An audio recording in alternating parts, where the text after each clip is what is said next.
आरोग्य अंक में भेषज विज्ञान का मूल स्तोत्र अथर्ववेद। भेषज शब्द से स्वार्थ में शब्द की व्युत्पत्ति दो प्रकार से की जाती है। पहला है भिषक विद्यस सेद्यम, इस अर्थ में अन्न प्रत्यय लगा करके व्युत्पादित भेषज शब्द सिद्ध होता है। वैद्य से संबंध क्रिया एवं द्रव्य भेषज तथा भेषज कहे जाते हैं। और दूसरा है भेषो रगस्तम जयति, अर्थात रोग के पराजित करने का उपाय भेषज है। इस संदर्भ में भिषक शब्द भी विचारणीय है।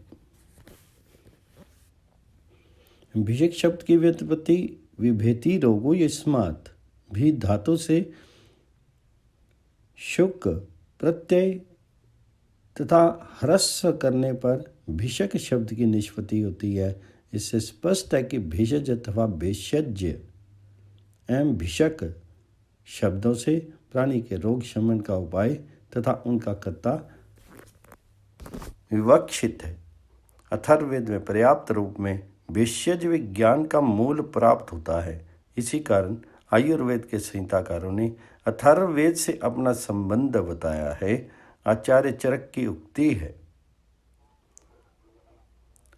कोई प्रश्नकर्ता वेद्य से ये प्रश्न करे कि ऋग्वेद, सामवेद, यजुर्वेद तथा अथर्ववेद, इन चारों वेदों में आयुर्वेद विद किस वेद का उपदेश करता है, तो वैद्य को चाहिए कि वह अथर्ववेद में अपनी भक्ति दिखलावे। भेषज विज्ञान का विस्तृत उल्लेख सर्वप्रथम अथर्ववेद में ही है। इस कारण अथर्ववेद को भिषग वेद भी कहा जाता है। अथर्व संहिता के इस मंत्र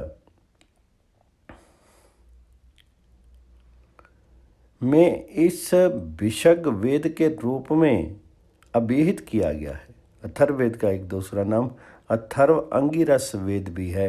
ये संज्ञा भी अथर्ववेद के भेषज विज्ञान को संकेतित करती है। अथर्व अंगिरस में अथर्व अंगिरस से ये दो शब्द हैं। अथर्व शब्द हिंसार्थक थुर्वी धातु से निष्पन्न है। जिस भेषज प्रक्रिया में किसी प्रकार की हिंसा की संभावना नहीं होती, वह अथर्व कही जाती है। और रोगी के अंगों, शीर अवयवों में सप्त धातु में जो रस प्रवाहमान है, उसके आधार पर किया जाने वाला भेषज अंगिरस है। तात्पर्य है कि अथर्व शब्द से अभिहित भेषज प्रक्रिया में किसी प्रकार का उपचार किए बिना मंत्र एवं तप की शक्ति से रोग का नाश किया जा सकता है। अतः इस प्रक्रिया में रोगी के शरीर पर किसी प्रकार के प्रतिकूल प्रभाव द्वारा हिंसा हानि की संभावना नहीं रहती। किंतु इसके विपरीत आंगिरसी चिकित्सा पद्धति में रोगी के शरीर से संबंध विभिन्न उपचार किए जाते थे। इन दोनों प्रकार की चिकित्सा पद्धतियों का समावेश अथर्ववेद में होने के कारण इसे अथर्व अंगिरस वेद कहा गया है। पंचविंश ब्राह्मण में अथर्वा ने भेषज की प्रक्रिया को दैवी औषधियों की भांति गुणकारी बतलाया है। अथर्ववेद में प्रतिपादित भेषज विज्ञान का पूर्ण एवं विस्तृत विवरण कौशिक ग्रह सूत्र में प्राप्त होता है। अथर्ववेद से संबंध इस ग्रह सूत्र में भेषज के लिए एक पृथक अध्याय है। कौशिक ग्रह सूत्र में भेषज का लक्षण करते हुए सूत्रकार ने कहा है, लिंग्योपतापो भेषजम, रोगी को लिंग अर्थात चिन्हों द्वारा ज्ञात होने के कारण लिंगी कहा गया है। शरीर में होने वाले ज्वर, भ्रम, पीड़ा आदि रोगजनित विकार ही रोग के चिन्ह हैं। निदान द्वारा रोग के उन यानी अत्यंत समीप जाकर के मंत्र एवं औषधि आदि उपचारों से रोग ताप का विनाश करना उपताप या भिषज कहा जाता है। रोग दो प्रकार के होते हैं, पाप जनित तथा आहार जनित। यद्यपि दोनों प्रकार के रोगों के चिन्ह समान ही ज्ञात होते हैं, तथापि जिन रोगों की उत्पत्ति आहार आदि की विकृति द्वारा ज्ञात ना हो सके तथा जिन पर आहार जनित रोगों की औषधियाँ सफल ना हों, उन रोगों को पाप जनित मान करके अथर्वणिक भिषज प्रक्रिया द्वारा उनका विनाश करना चाहिए।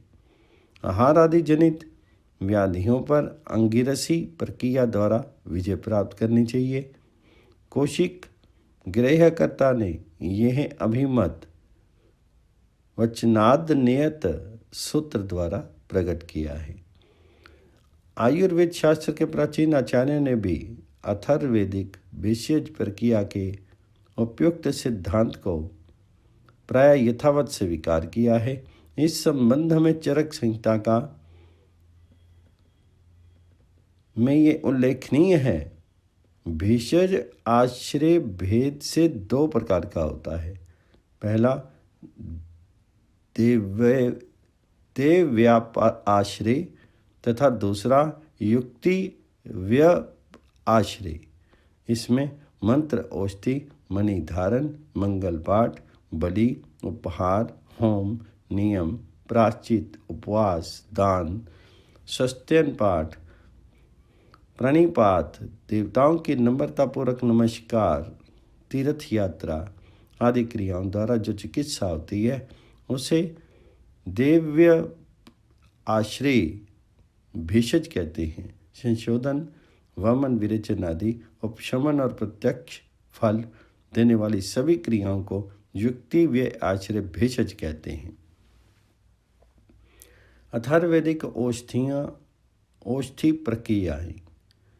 अथर्ववेद संहिता के एकादश कांड के चतुर्थ सूक्त का 16वां मंत्र है। इस मंत्र से ये संकेत प्राप्त होता है कि अथर्ववेद के अनुसार भेषज कर्म के लिए कई प्रकार की औषधियाँ प्रयुक्त की जाती हैं, जिन्हें प्रयोग के अनुसार 4 मुख्य विभागों में विभाजित किया गया है। अथर्वणी, आंगिरसी, देवी और मनुज्यजा। साइन आदि सभी व्याख्याकारों ने इस मंत्र का जो अर्थ किया है उसके अनुसार अथर्वा नामक ऋषि द्वारा श्रेष्ठ औषधियाँ अथर्वणी तथा अंगिरा ऋषि द्वारा प्रवर्तित औषधियाँ अंगिरसी और देवताओं द्वारा श्रेष्ठ औषधियाँ देवी एवं मनुष्यों द्वारा प्रवर्तित औषधियाँ मधुपेयजा मनुष्यजा है। इस मंत्र में एक विशिष्ट भाव और निहित है जो इस प्रकार है। अथर्वणी औषधि प्रक्रियाएं में हैं जो अथर्ववेदोक्त मंत्र आदि के प्रयोग द्वारा रोग का शमन करने में सम्मत होती हैं। इसमें रोगी के शरीर का संयोग अपेक्षित नहीं है। दूसरी आंगिरसी औषधियाँ रोगी के शीरव्ययों में प्रवाहित सप्त धातु में रस से संयुक्त होकर के रोग का शमन करती हैं। इसका प्रयोग रोगी के शरीर के आंतरिक एवं बाह्य संयोग से ही हो सकता है। तीसरी देवी औषधि प्रक्रियाएं भी हैं जो रोग से साक्षात संबंध ना होते हुए भी रोग के कारणभूत देवियाँ दुर्दष्ट के निवारणार्थ की जाती हैं। इस प्रकार की प्रक्रियाएं भी अथर्ववेद में शांतिक एवं पौष्टिक कर्मों के प्रयोग के रूप में वर्णित है। शांतिक एवं पौष्टिक विधानों के प्रयोग से रोगी का दुर्दैव अर्थात पाप विनिष्ट हो जाता है तथा इससे रोग की मुक्ति में सहायता मिलती है, अतः इसे दैवी कहा गया है। चौथे प्रकार की औषधि प्रक्रिया मनुष्यजा है।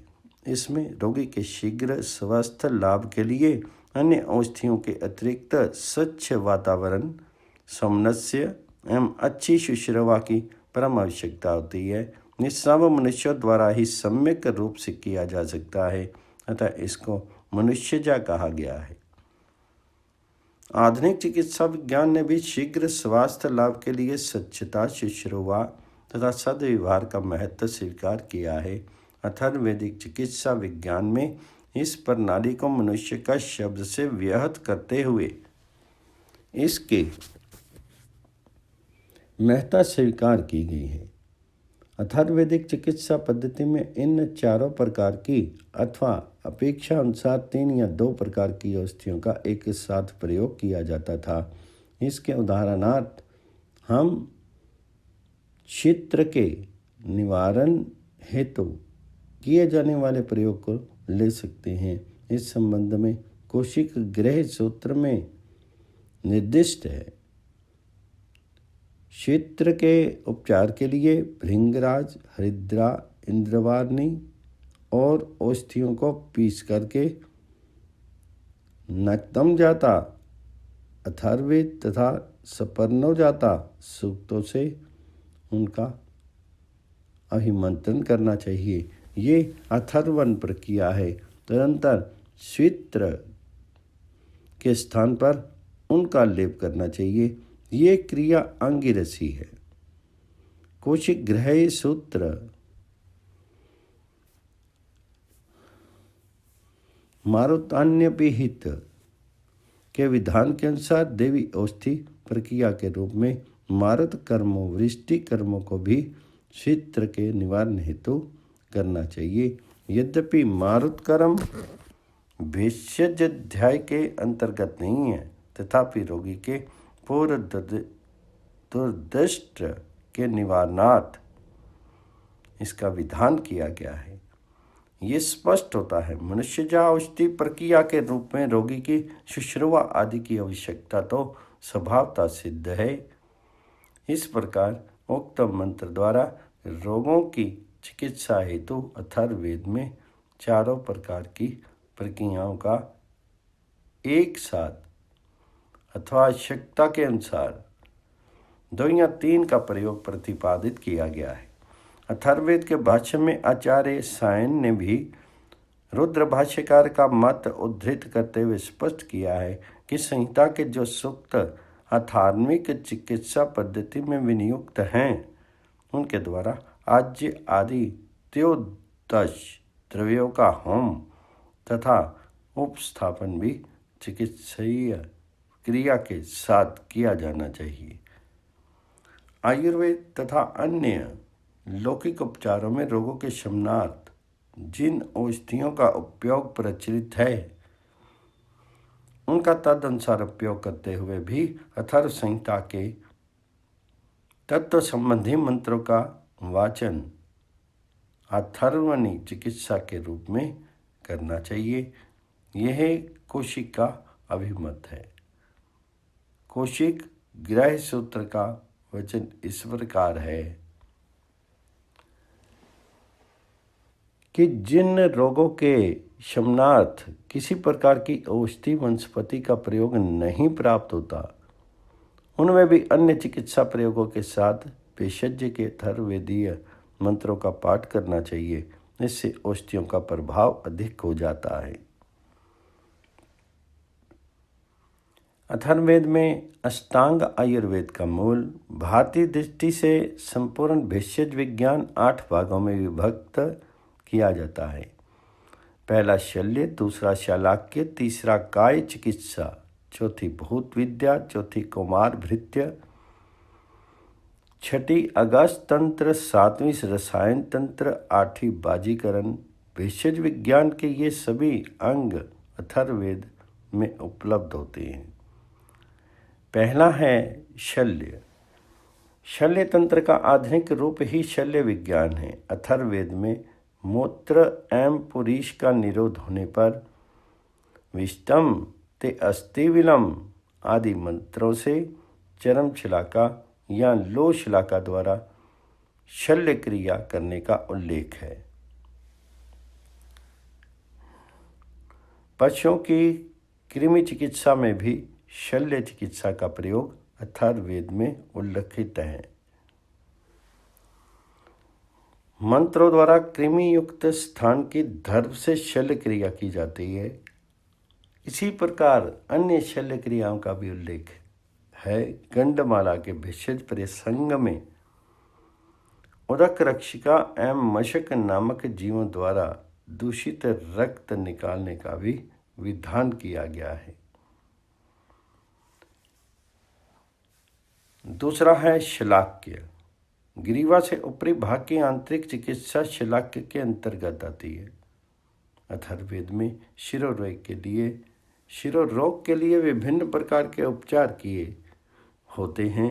शिरोवेदना की निवृत्ति के लिए जरायुज आदि मंत्रों द्वारा नासिका में घृत स्त्रवन का उल्लेख कौशिक गृह सूत्र में किया गया है।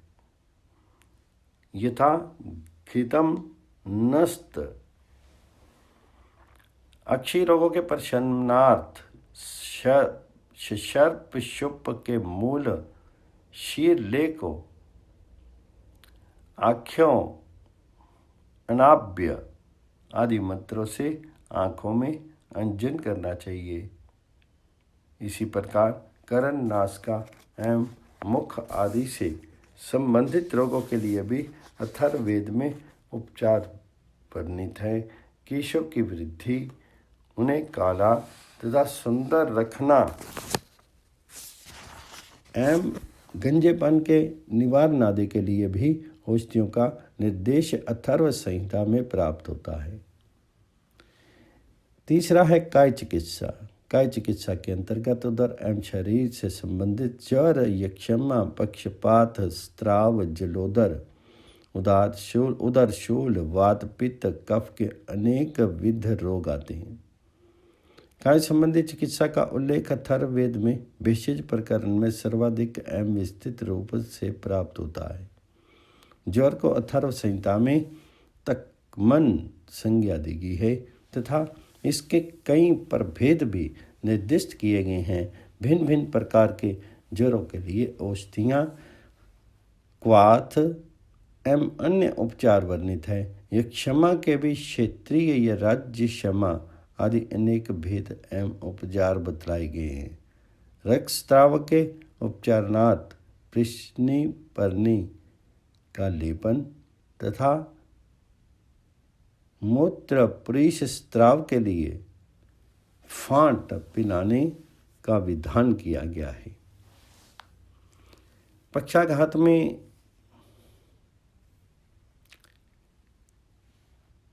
चढ़क्रम मृतिका से मर्दन एवं धूपन द्वारा चिकित्सा की जाती है। जलोदर के उपचार में उच्छ्रित अर्ध जल मिश्रित मथित दधी में दूध एवं मधु मिला करके पिलाया जाता है।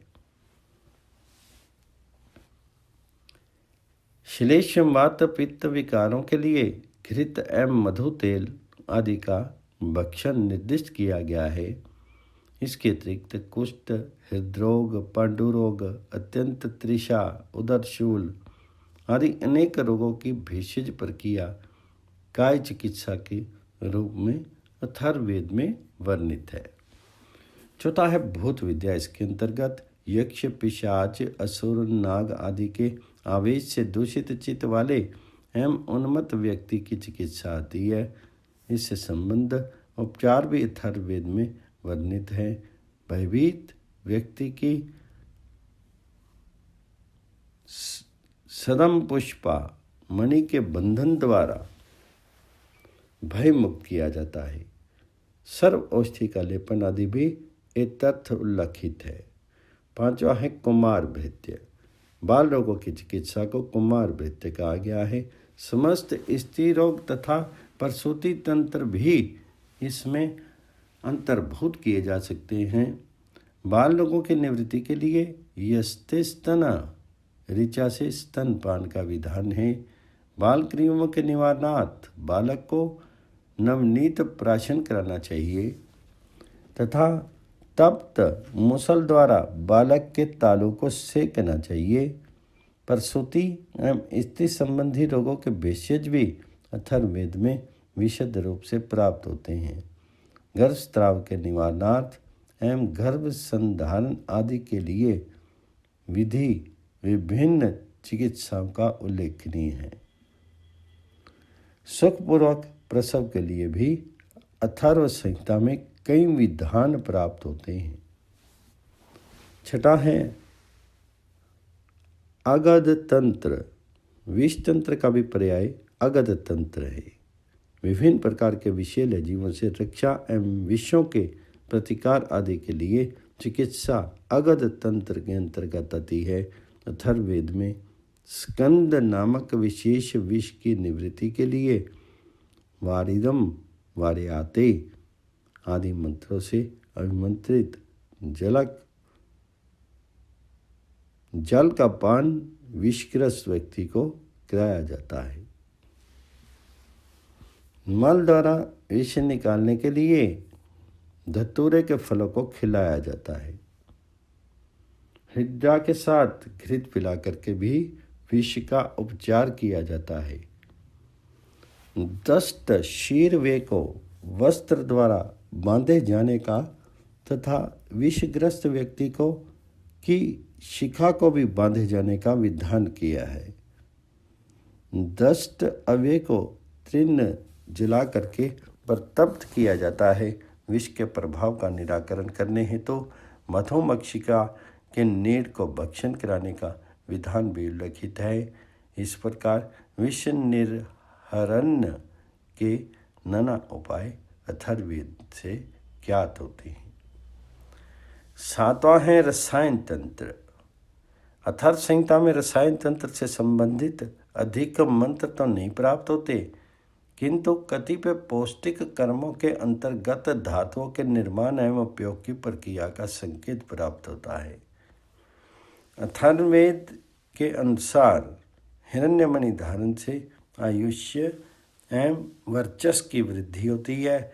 लोहे चांदी एवं सोने के सम्मिश्रण से निर्मित नवशिला का निर्माण मणि के संधारण से प्राण शक्ति की वृद्धि होती है। शीश नामक एक विशिष्ट धातु के प्रशंसा में तो एक संपूर्ण सूक्ति कहा गया है। इस धातु के प्रयोग से समस्त शत्रुओं की पराजय होती है। इस प्रकार अथर्ववेद में रसायन तंत्र का भी स्पष्ट प्रतिपादन है। आठवां है बाजीकरण। वीर एवं शक्ति प्राप्त्यार्थ की जाने वाली चिकित्सा बाजीकरण है। शक्तिहीन पुरुषों को शक्तिशाली बनाना इसका उद्देश्य है। इस चिकित्सा से संबंधित मंत्र भी अथर्ववेद में प्राप्त होते हैं। वीर्यहीनता को कौशिक ने ग्राम्य व्याधि माना है। इंद्रिय पुष्टि के लिए सर्वसुरभि चूर्ण का लेपन और मंत्रों में किया जाता है। स्त्रियों के बंध्या तत्व हरण की चिकित्सा भी बाजीकरण के अंतर्गत आती है। स्त्रियों से संबंध इस प्रकार के अनेक विधान अथर्ववेद के सूत्रों में उपलब्ध है। इस विवेचन से स्पष्ट है कि भेषज विज्ञान के समस्त अंगों का उल्लेख अथर्ववेद में प्राप्त होता है। अथर्ववेद की चिकित्सा पद्धति अत्यंत उन्नत स्तर पर रही है। विभिन्न रोगों के शमन में उपयोगी अधश्रृंगी, अपामार्ग, अरुंधति, आंजन, अदुम्बर, उपजिका, ऋतावरी, कोष्ठ, गुग्गल, चिपद्रु, जंगिड, दर्भ, नितत्री, पाटा, पिपली, कृष्णिपर्णी, मधुला, रेवती, रोहिणी, लाक्षा, विशानका, शतवार, सदमपुष्पा, शस्त्रपर्णी, सोम आदि वनस्पतियों का उल्लेख अथर्व संहिता के मंत्रों में प्राप्त होता है। स्वस्थ लाभ के लिए अस्त्रित, जंघिड़, दर्भ, पर्ण, वर्ण, शतवार, शंख, तिव्रत, अर्क, परिहस्त, दस्त, वृक्ष आदि मणियों के धारण का विधान भी अथर्ववेद में उल्लिखित है। संप्रति अथर्ववेदोक्त वनस्पतियाँ एवं मणियाँ किस रूप में उपलब्ध हैं तथा अथर्ववेद की प्रक्रिया के अनुसार इनका उपयोग अब भी कितना लाभकारी है, इस क्षेत्र में प्रायोगिक अनुसंधान करना अत्यंत उपादेय होगा। अथर्ववेद की विलुप्त भेषज परंपरा पर शोध के माध्यम से प्राचीन भारतीय चिकित्सा पद्धति के निगूढ़ महत्वपूर्ण तथ्य अवश्य उपलब्ध किए जा सकते हैं।